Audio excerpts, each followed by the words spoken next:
ಸಣ್ಣದಾಗಿ ಮನೆಯಲ್ಲೇ ಸ್ಟಾರ್ಟ್ ಮಾಡಿದ್ದೆ. ಇದು ದೊಡ್ಡದಾಗಿ ಮಾಡ್ಬೇಕಂತಂದೇಳಿ ನನಗೆ PMFME ಲೋನಲ್ಲಿ ನಮ್ಮ ಡಿಸ್ಟಿಕ್ DRP ಆಗಿರ್ತಕ್ಕಂಥ ರಾಘವೇಂದ್ರ ಸರ್ ಅವರು ಅಪ್ಲಿಕೇಶನ್ ಹಾಕ್ಸಿ ಇದ್ರ ಉತ್ಪನ್ನಗಳು ಮಾಡಲಿಕ್ಕೆ ಲೋನ್ ಕೊಡಿಸ್ಕೊಟ್ರು. 7 ಲಕ್ಷ ಲೋನ್ ತಗೊಂಡೆ. ಅದರಿಂದ ಕೃಷಿ ಇಲಾಖೆ ಮತ್ತು ತೋಟಗಾರಿಕೆ ಇಲಾಖೆ ಎಲ್ಲರ ಸಪೋರ್ಟಿಂದ ನಾನು ಇಲ್ಲಿ ಬಂದು ದೊಡ್ಡದಾಗಿ ಮಾಡಿ ದಿನಕ್ಕೆ 20 ರಿಂದ 25 kg ಅಣಬೆ ಬೆಳೀತಾ ಇದ್ದೀನಿ ಈಗ. ಅದರಿಂದ ನಾನು ತಿಂಗಳಿಗೆ 1 ಲಕ್ಷ ಆ ಥರ ಲಾಭ ಮಾಡ್ತಾ ಇದ್ದೀನಿ. ಕಲ್ಲು, ಬಿಸ್ಕೆಟು, ಜೆಲ್ಲು, ಅದರ ಈ ಥರ ವೆರೈಟಿ ಎಲ್ಲ ಒಂದು ರೂಮಿಂದ ನಮ್ಮದು ಕೂಡ ನಾವು ಇರುವಂಥ ಬಾಡಿಗೆ ಮನೆಯಲ್ಲಿ 2 ರೂಮ್ ಇತ್ತು. ಆ ರೂಮಲ್ಲಿ ಅದರಲ್ಲೇ ಎಲ್ಲ ಅಡುಗೆ ಗಿಡಿಗೆ ಎಲ್ಲ ಮಾಡ್ಕೋಬೇಕಿತ್ತು. ಅಂಥ ಒಂದು ಸಿಚುವೇಶನ್ನಲ್ಲಿ ಒಂದು ರೂಮಲ್ಲೆಲ್ಲ ನಾವು 5 ಜನ ಒಂದೇ ರೂಮಲ್ಲಿ ಇಟ್ಕೊಂಡು ಇನ್ನೂ ಒಂದು ರೂಮಲ್ಲಿ ಮಶ್ರೂಮ್ ಸ್ಟಾರ್ಟ್ ಮಾಡಿದ್ರು.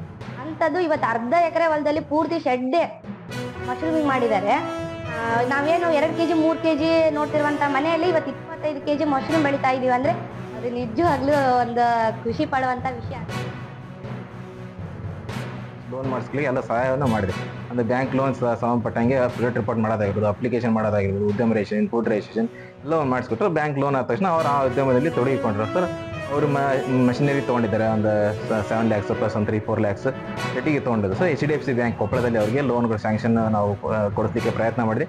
ಅವರು ಉದ್ಯಮ ಶುರು ಮಾಡಿದ ತಕ್ಷಣ ಏನು ಮಶ್ರೂಮ್ ಸಂಬಂಧಪಟ್ಟಂಗೆ ಆಹಾರ ಸಂಸ್ಥೆ ಉದ್ಯಮ ತೊಡಗಿಕೊಂಡಿದ್ದಾರೆ. ಅವರು ಅಷ್ಟೇ ಉದ್ಯಮ ಮಾಡ್ತಾರೆ. ಅವ್ರ ಜೊತೆಗೆ ಒಂದು 4-5 ಜನಕ್ಕೆ ಕೆಲಸನ ಕೊಟ್ಟಿದ್ದಾರೆ.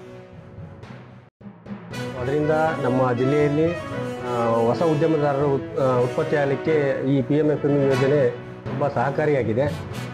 ಮುಂದಿನ ದಿನಗಳಲ್ಲಿ ಕೂಡ ಈ ಯೋಜನೆ ಇನ್ನೂ ಮುಂದುವರೆದರೆ ನಮ್ಮ ಜಿಲ್ಲೆಯಲ್ಲಿ ಅಷ್ಟೇ ಅಲ್ಲದೆ ಬೇರೆ ಜಿಲ್ಲೆಗಳಲ್ಲಿ ಕೂಡ ಈ ರೀತಿಯ ಯೋಜನೆಯಿಂದ ಪಡೆದುಕೊಂಡು ಹೊಸ ಉದ್ಯಮಿದಾರರಾಗಲು ಹೊಸ ಯುವ ಉದ್ಯಮಿಗಳಿಗೆ ಮತ್ತು ಹೊಸ ಯುವಕರಿಗೆ ಮತ್ತು ಸ್ವಸಹಾಯ ಸಂಘಗಳಿಗೆ FPOಗಳಿಗೆ ಇದರಿಂದ ಉತ್ತಮವಾದಂಥ ಲಾಭ ಗಳಿಸಲಿಕ್ಕೆ ಹೊಸ ಮಾರ್ಗ ಆಗುತ್ತಂತ ಇದು ನನ್ನ ಅನಿಸಿಕೆ. ಇವರು ಮೊದಲಿಗೆ ಯಾವುದೇ ಥರದ ಜಮೀನನ್ನು ಹೊಂದಿರುವುದಿಲ್ಲ. ಆರಂಭದಲ್ಲಿ ಇವರು ಕೇವಲ ಒಂದು ದಿನಕ್ಕೆ 1 ರಿಂದ 2 kg ಅಣಬೆಯನ್ನು ಮಾತ್ರ ಬೆಳೀತಾ ಇದ್ದರು. ಆದರೆ ಈ PMFME ಯೋಜನೆಯಡಿ ಇವರು ಸಹಾಯಧನ ಪಡೆದುಕೊಂಡು ಪ್ರತಿ ದಿನಕ್ಕೆ ಸುಮಾರು 25 ರಿಂದ 30 kgಗಿಂತಲೂ ಹೆಚ್ಚಿಗೆ ಅಣಬೆಯನ್ನು ಉತ್ಪಾದನೆ ಮಾಡ್ತಾ ಇದ್ದಾರೆ.